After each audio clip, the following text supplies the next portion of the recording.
There are countless transcriptions of Granada by Isaac Albéniz, and not just for guitar. So why this version in A instead of the usual one in E? Avant de répondre à cette question précise, je voudrais expliquer ma démarche. J'ai une réflexion un peu différente car je m'intéresse à Albéniz du point de vue compositionnel, comme compositeur. Albéniz n'est pas un improvisateur espagnol comme il était qualifié avec un certain mépris à l'époque par ses collègues français. C'est un pur génie pour moi. C'est-à-dire que comme tous les grands compositeurs, comme les Beethoven et les Schumann et autres, sa musique obéit à des lois qu'on ne doit pas ignorer. But isn't Granada a very simple piece, almost a popular tune or folk song? Il ne faut pas croire que, parce que cette pièce touche notre cœur dans sa simplicité, elle n'est que le jaillissement spontané d'un musicien sous l'emprise de pulsions incontrôlées ou d'une sentimentalité naïve. Elle a une forme simple, mais très pensée, et qu'il faut impérativement respecter. Which simple form? Les trois sections dont est composée Granada, A, B et C, constituent une forme symétrique, disposée comme A, B, C, B, A.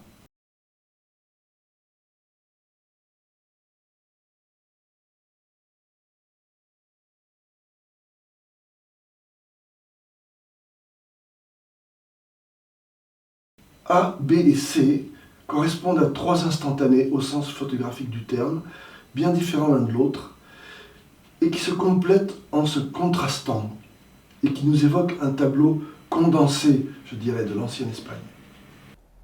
Could you please explain these three sections? La première section, A, est une scène typique représentant les sérénades pour petits ensembles d'instruments, cordes pincées, les rondallas. Les guitares chantent dans le médium, accompagnées par les mandolines espagnoles, bandurrias, dans l'aigu. L'ensemble donne une impression d'insouciance, et pour cela elle est écrite en majeur.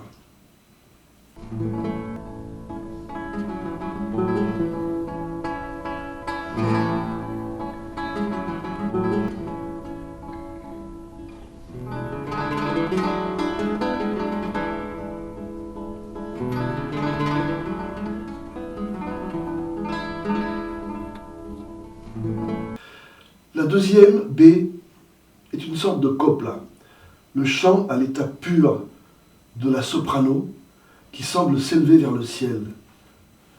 C'est pourquoi Albéniz l'a écrit dans l'aigu du piano. La sensation que nous avons est aérienne, éthérée, et pour cela elle utilise le mineur.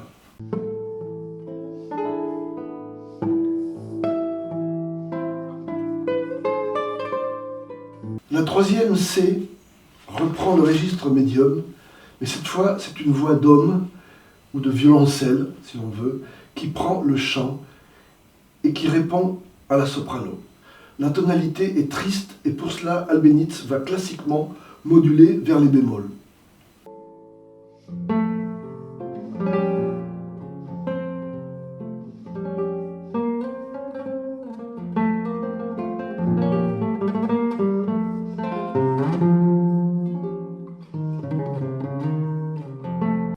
What is the relative importance of these three elements? Le schéma de cette construction est important en ce qui concerne la dualité grave-aigu. La partie B est dans l'aigu par rapport aux deux autres A et C. On le voit très bien dans la vidéo. How about the existing standard transcriptions? Les transcriptions habituelles sont toutes dans la tonalité principale de Mi, à l'exemple de la première d'entre elles, celle de Tárrega. J'en ai représenté l'élément principal, mélodique, dans les trois sections A, B et C.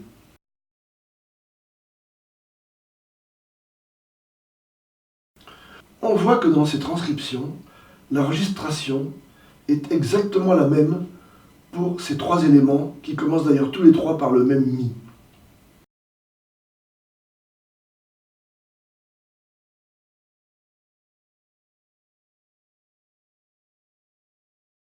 toute l'ancienne transcription est dans le médium de la guitare.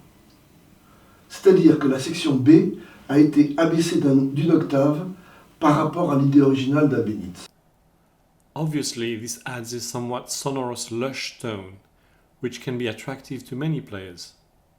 Oui, certes, mais cela lui enlève ce côté immatériel de prière et ne contraste pas avec les deux autres sections, comme nous l'avons vu.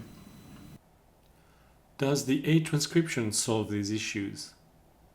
Si nous faisons le choix de jouer Granada en La et non pas en Mi, nous aurons plus d'ambitus, ce qui permettra de respecter sa forme avec sa dualité grave-aiguë et donc son caractère.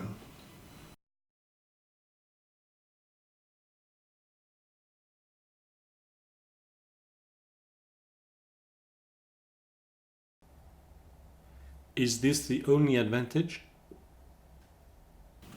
Non, il y a aussi d'autres avantages, des avantages techniques pour Granada en La. La section A, construite sur une pédale supérieure obstinée, sur la note Mi, sera plus naturelle à la guitare, classiquement avec le Mi de la première corde à vide. Notamment, cela permettra parfois de doubler ce Mi en unisson pour rendre la couleur des mandolines fameuses. Et avec leurs chanterelles, double dans l'aigu, qui ont un timbre si reconnaissable. Will it be possible to reinstate an authentic minor character to the B section? Oui, en la jouant en La mineur et le plus à l'aigu que la guitare le permet. De plus, des harmoniques possibles en La, seulement en La mineur, et non en Mi, ajouteront aussi à son côté immatériel. I note the section C features an inverted accompaniment above the melody. Why is it such? J'ai proposé cette inversion que l'on trouve souvent chez Albéniz lui-même au piano. Les pianistes appelaient ça « faire chanter les pouces », car la mélodie se retrouve du côté des pouces en alternance. Je crois que cela ne nuit pas à son caractère chantant et triste. De plus, préserver la gravité, le côté grave, contrastant du passage, et donc la forme de l'œuvre, c'est toujours l'objectif incontournable. Respect for authenticity has been always close to your heart. But how do you reconcile ease of transcription with having a guitar in hand? Granada présente une polyphonie simple, mais néanmoins relativement chargée par rapport aux possibilités de la guitare. Je pense que la tonalité de La permet aussi un plus grand naturel des gestes par la liberté qu'elle confère à la main gauche. Et ceci ne nous étonnera pas, vu le plus grand nombre de cordes à vide disponibles dans cette tonalité de La. In this regard, we have all seen that you have added an extra seventh string to your guitar. Is this an essential feature for playing your Granada transcription in A? Non, pas du tout. Cette corde ajoutée n'est là que pour renforcer le La.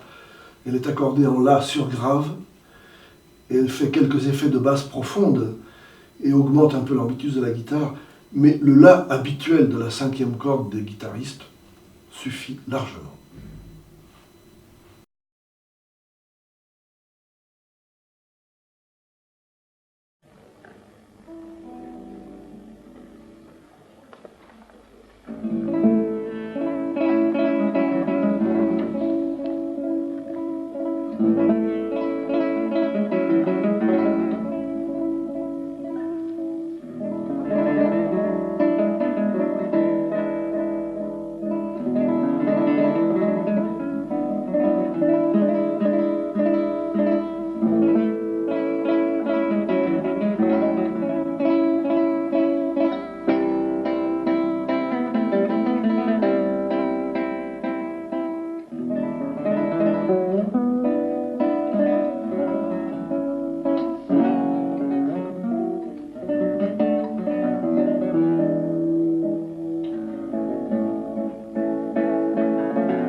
Thank you, Raphael.